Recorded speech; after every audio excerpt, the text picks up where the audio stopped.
Maluwalhating araw sa inyo lahat mga kaibigan. Na-try nyo na ba magbaon sa tanghalian ng Pitchi-Pitchi in Bicol? Sa lugar nyo, ano ba tawag nito mga kaibigan? Ito pa lang inyong lingkod, OFW sa Pinas, si Mark ang nagtitipid na manggagawa dito sa Pinas. Pasimple-simple lang tayo sa trabaho at ordinaryong manggagawa lang ako mga kaibigan. Kaya ang sahod ko sa araw-araw ay 456 lang kada araw mga kaibigan. Kaya inuugali kong magtipid. Pero babawi tayo sa kain mga kaibigan. Tara, samahan niyo ako.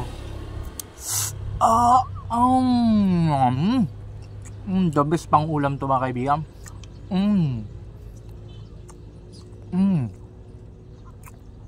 Pitchi-pitchi, yummy, sarap mga kaibigan.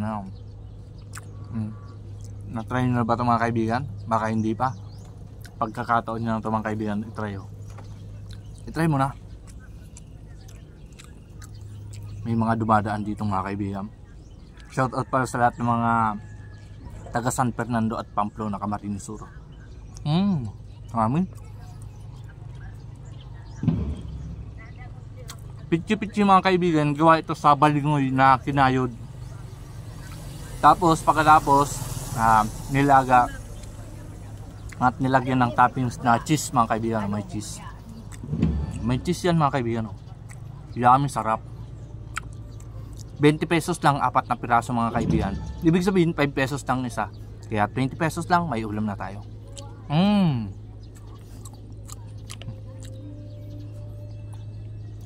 Ganado ang kain ngayong last day ng trabaho. Kaya ganado rin ang trabaho mga kaibigan.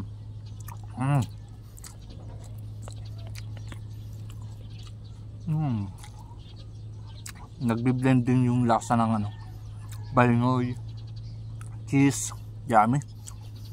The best pang baon sa tanghalian mga kaibigan. Bagay na bagay pang ulam, try nyo din. Sa lugar nyo, ano ba tawag dito? Basta dito sa Bicol ay pitchi-pitchi.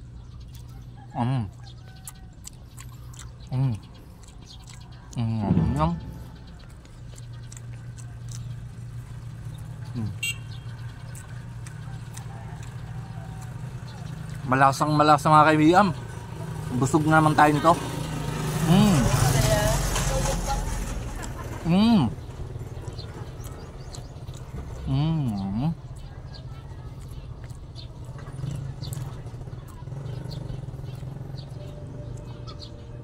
Grabe.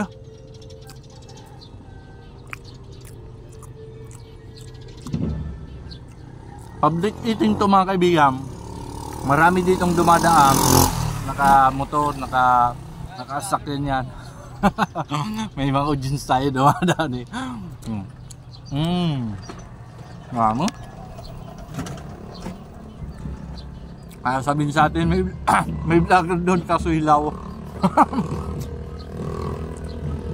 Hindi ako vlogger. Nagtitipid lang po ako mga kaibigan.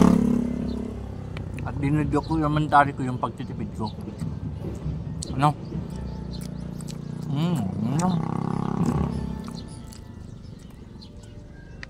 Lagi lang ako nagtitipid mga kaibigan. Nagtitipid pero sarap na sarap sa kain. Araw-araw lagi. Almusal, tanghalian, tipid pero lagi nasasarapan sa pagkain. Hindi lang mga special ito. Pero para sa akin special na to. Grabe.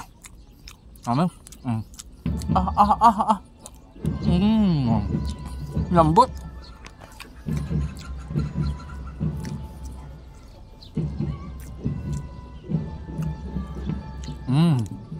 Sud na tayo sa tanghalian mga kaibigan, and happy weekend. And bukas ay rest day natin.